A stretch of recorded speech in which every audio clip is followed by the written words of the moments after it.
Hi, I'm Cheryl Taylor from Stamping and Crafting with Cheryl Diana. Today I will be showing you how to make a double Z fold card using the Poinsettia Petal stamp set and the Poinsettia dies. First we will start by cutting a piece of thick basic white cardstock at 10.5 centimeters, the length of an A4 sheet of paper. Next we will score it in half at 14.8 centimeters and then again at 7.4 centimeters. This will make the card base. Next we will take a piece of basic white cardstock and cut it at 9 centimeters. We will then cut this strip at 26 centimeters. Now we have done that, we will be scoring at 13 centimeters and 6.5 centimeters. You will now end up with two pieces of card which you need to fold as shown on the screen. We will then put the smaller strip to one side so we can start preparing the card.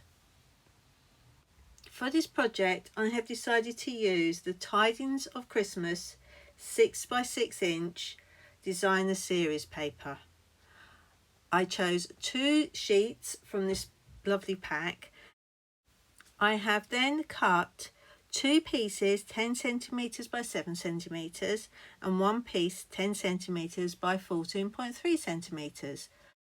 I then stuck the larger piece onto the card base using Tombow multi-purpose glue. I like using this glue as it allows me to wiggle the pieces of cardstock or designer series paper. This means that I am able to line up both my cardstock and my designer series paper so they don't look too wonky. I then stuck on the remaining 2 pieces of designer series paper. This designer series paper I'm using for my background is the soft succulent new 2021-2023 in colour. I then folded the card base as shown and put to one side.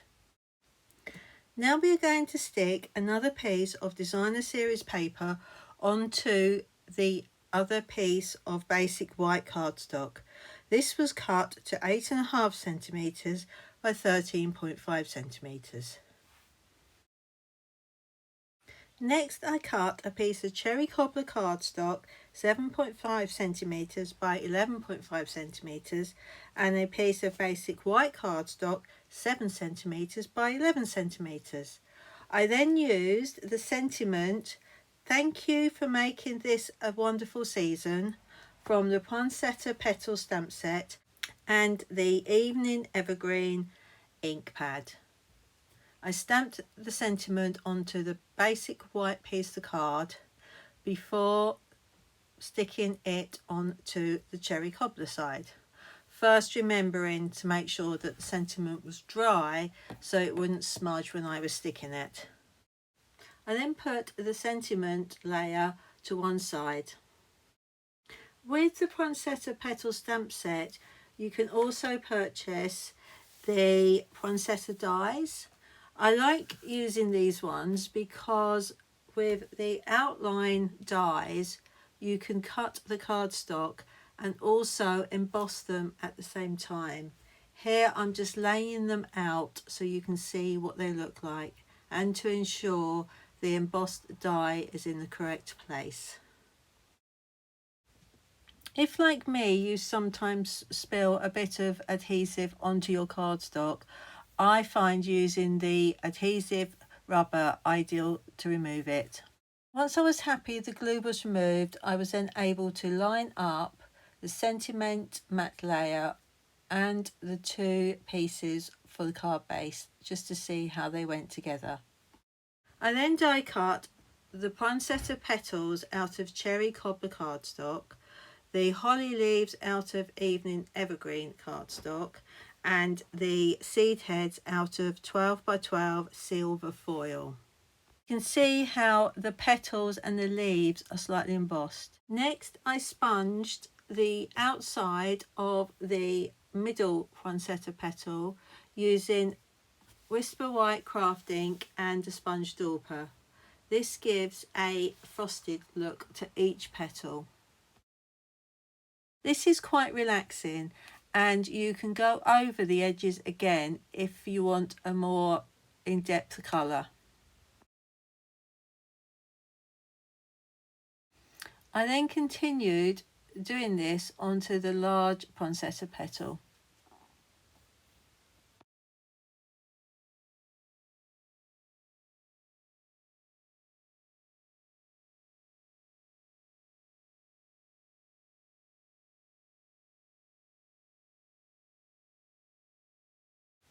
Next, I glued the medium poinsettia petal onto the large one, ensuring that they overlapped each other.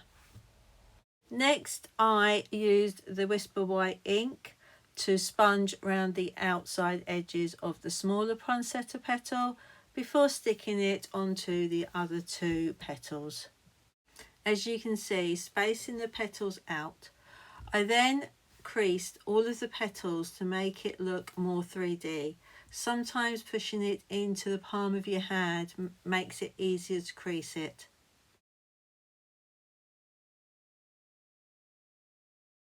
Once I was happy with the flower, I then sponged the edges of the holly leaves using the Whisper White craft ink again. I continued doing this for the remaining 3 holly leaves. Now all the poinsettia petals and the holly leaves have been edged with the Whisper White ink. Now comes the fun part of placing them all onto the sentiment matte layer.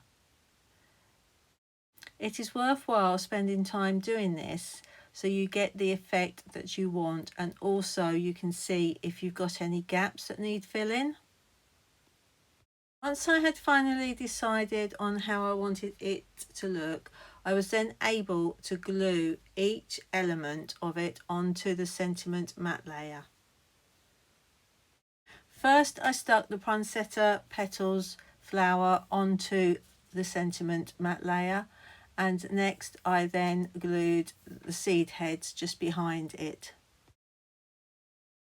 Lastly, I glued the holly leaves onto the sentiment matte layer, first bending each leaf in half to make it look 3D, and then sliding it behind the poinsettia petal flower. I love how this is slowly coming together to make a lovely 3D effect. Once this was completed, we can now start building the card. First, I glued the sentiment matte layer onto the smaller piece of Whisper White card base, ensuring it was lined up.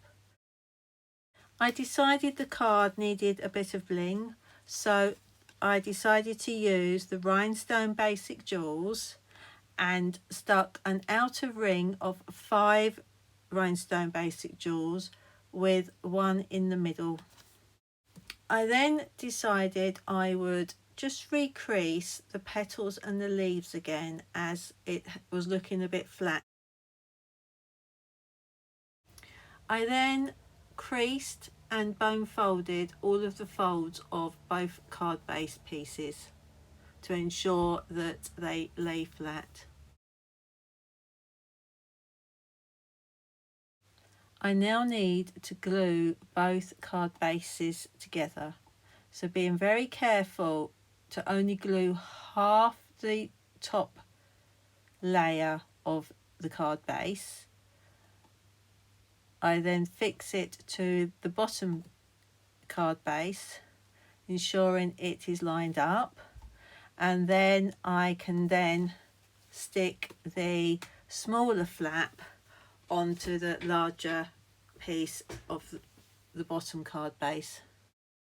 And there you have the finished double Z fold card.